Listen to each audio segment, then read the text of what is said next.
I wasn't just dating Travis. I was building something with him. Every late-night call, every stupid inside joke, every sleepy good morning text felt like a step toward something that mattered. It wasn't perfect, but it felt like progress. I'd catch myself imagining little things.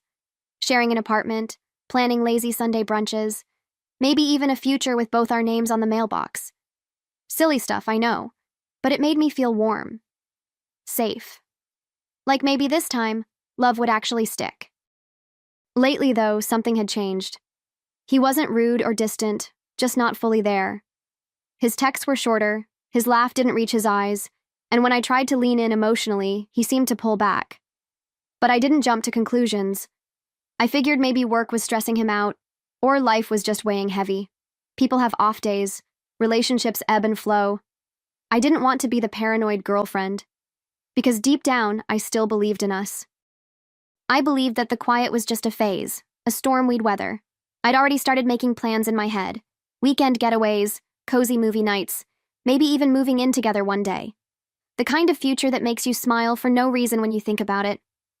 What I didn't realize back then was that I was planning a future with a stranger. I remember telling my best friend about him, gushing like a teenager. She raised an eyebrow once and asked, "Are you sure he's on the same page?" I laughed it off.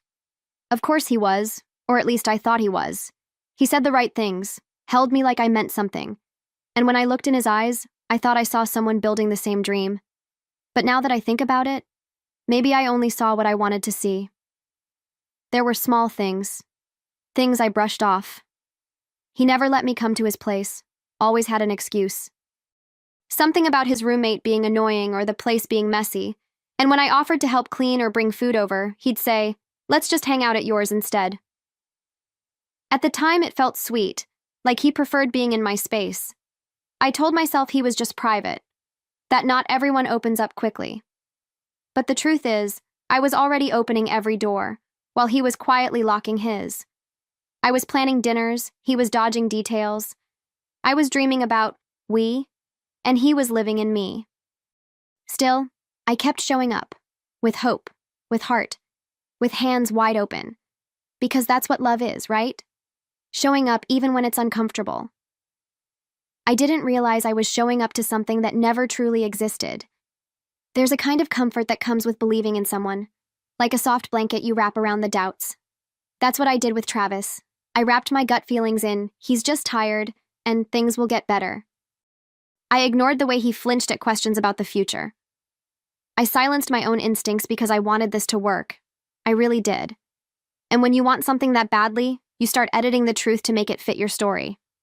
I told myself I wasn't naive, just patient. That good things take time. That he was worth the effort, the uncertainty, the waiting. And maybe I was right. Or maybe I was just afraid to admit I was falling for a version of him that never existed. But I held on. I kept making plans in my head. Little ones, like picking out birthday gifts. Big ones, like wondering what it'd be like waking up next to him for the rest of my life. I thought I knew who he was. I thought I was slowly building a future brick by brick, like a careful architect of something lasting. But love shouldn't have to be one-sided labor. And even though I didn't know it yet, every step I took toward him was actually a step deeper into someone else's lie. I was making room in my heart for a man who had already filled his life with secrets. It was one of those impulsive decisions, the kind you make when your heart is louder than your head. He'd been distant, yes, but I missed him. I wanted to remind him, and maybe myself, of what we had. So I picked up his favorite drink, that overpriced caramel cold brew he always raved about, and drove to his place. I figured a surprise visit would be sweet, thought it'd spark something again. I imagined his smile when he saw me. The drive was full of hope. I played our favorite playlist, the one with all the songs we'd quietly claimed as ours. My mind drifted to what we'd do when I got there. Maybe curl up on the couch, talk like we used to, melt the weird tension that had crept between us lately. I wasn't nervous, not really, just excited. It felt like the kind of gesture people make in movies. Spontaneous, romantic, meaningful. I wanted that moment. When I pulled up outside, I stared at the building for a while. I didn't even know which window was his, isn't that funny? For someone I'd grown so close to, parts of his world were still a mystery. But I pushed the thought aside and walked up, heart pounding. One knock, maybe two. And then I waited. I had no idea that behind that door was the beginning of the end. The door opened, but it wasn't Travis standing there. It was a woman, maybe around my age, maybe younger, wearing an oversized t-shirt and looking just as surprised as I felt. For a second, we both froze. My smile stayed on my face longer than it should have, because my brain hadn't caught up yet. I thought maybe she was a roommate, a cousin, something, anything. But then she tilted her head and asked, "Can I help you?" I stuttered something useless like, "Is Travis here?"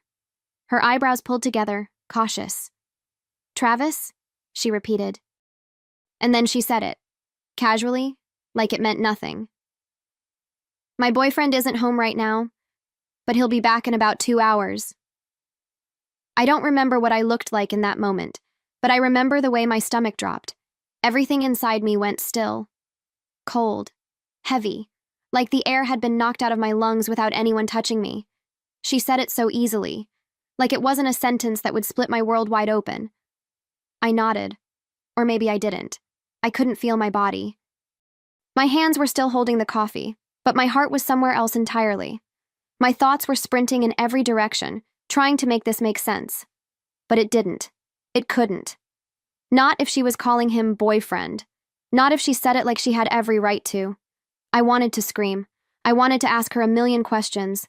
How long had they been together? Did she know about me? Was I the secret? Or was she? But instead, I just stood there. Still. Numb.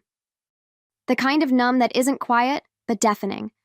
My face was burning, my throat tight, but I couldn't move, couldn't even blink fast enough to process what was happening. She must have noticed something in my eyes, that flicker of realization, that broken attempt at pretending this was fine. Her smile faded. She didn't close the door, but she didn't invite me in either. Just waited. And I realized I didn't want to know more. Not like this. Not standing on a stranger's doorstep holding a drink for a man who clearly had a life I didn't belong to. So I did the only thing I could do. I said sorry, and turned away. Walking back to my car felt like floating. Not light, not weightless, just disconnected, like my body was on autopilot. I didn't cry. Not then. There were no tears left in that moment, only silence. A silence that wrapped around me like a storm cloud, too heavy to shake off. I didn't start the engine right away. I just sat there, gripping the steering wheel, realizing the man I thought I knew was someone else entirely. I kept hearing her voice in my head on repeat. "My boyfriend isn't home right now." It echoed like a bad dream I couldn't wake up from. Every word chipped away at the reality I thought I had. Travis. Her boyfriend. Not mine. Not anymore. Maybe not ever. I sat in the parking lot with his coffee still sweating in my hand, wondering how I had become this, the uninvited visitor to someone else's relationship. I asked myself the same question over and over. How didn't I see it? The signs were there. I just didn't want to connect them, and that realization stung more than anything. That I had betrayed myself in a way, choosing hope over clarity. Every text he didn't answer, every vague excuse I brushed off, every moment I told myself I was overthinking. It all led to this front door, to her front door. When I finally drove off, the silence in the car wasn't peaceful. It was suffocating. Like every second I didn't speak, the truth pressed harder against my chest. I didn't cry. Not yet. It wasn't sadness that hit me first. It was shock. The kind that makes your hands tremble and your mind scramble for something solid to land on. But there was no landing, just free fall. I replayed every moment with him like a reel on loop. Our first date.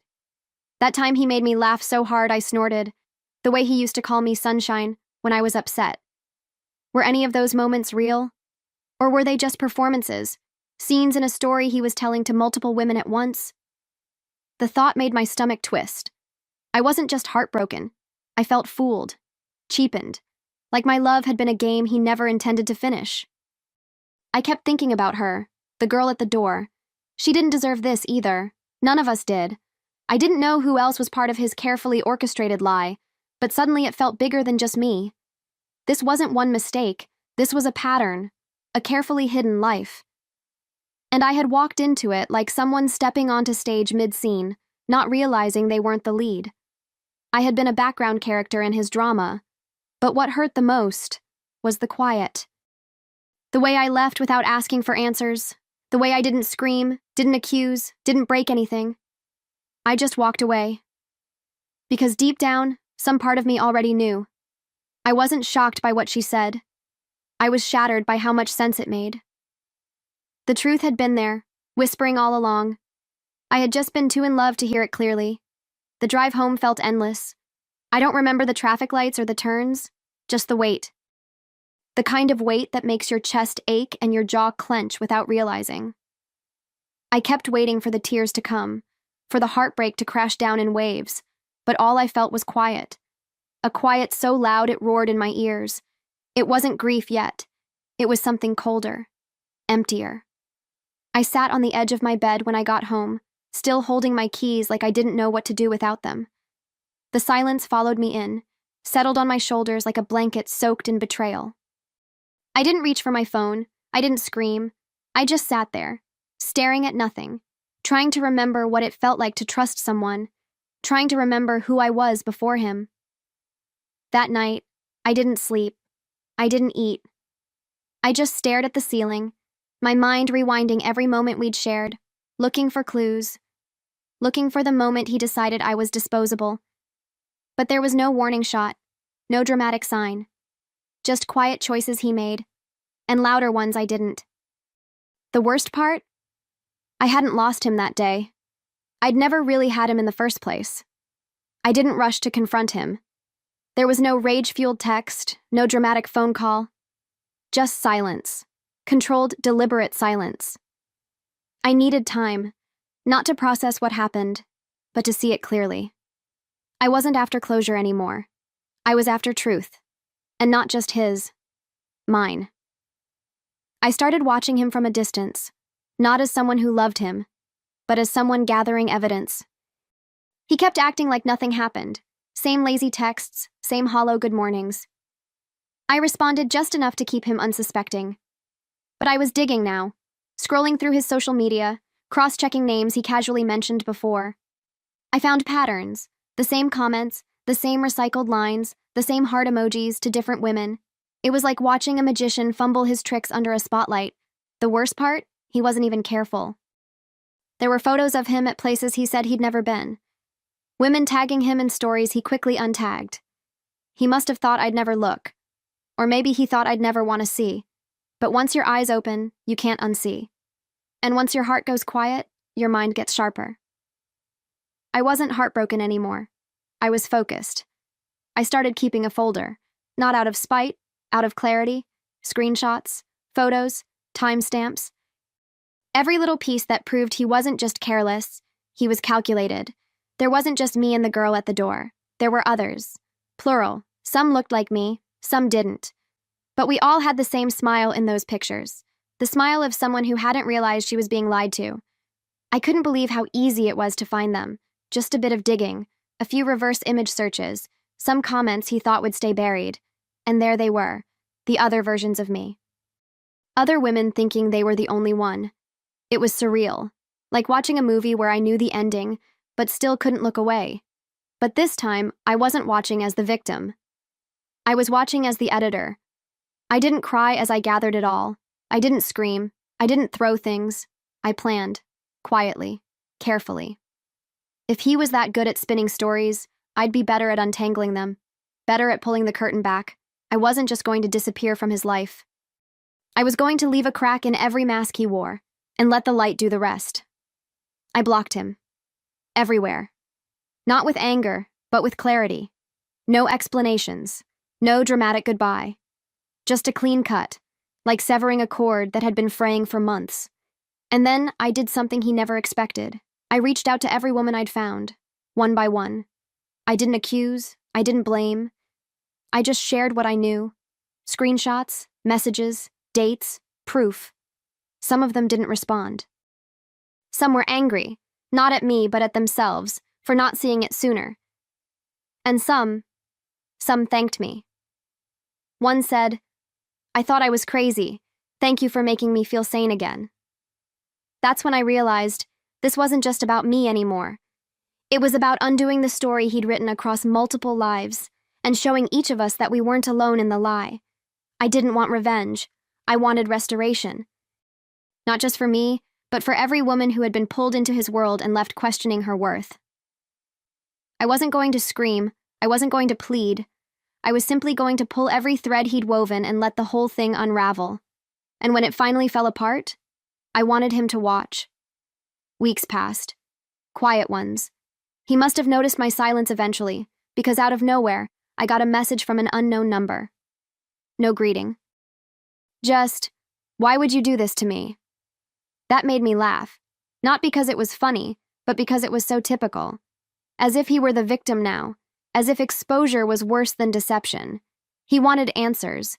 He wanted a version of me who still cared enough to explain. But I wasn't that girl anymore. I didn't owe him closure, or softness, or understanding.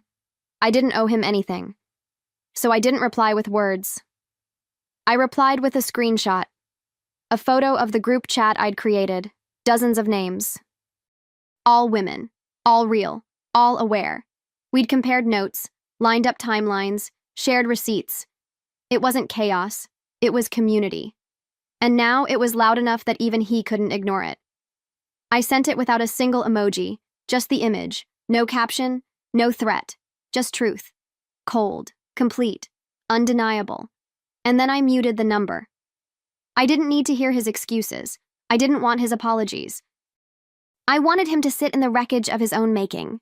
Not because I hated him, but because I finally respected myself too much to clean up his mess. We didn't just stop at the group chat.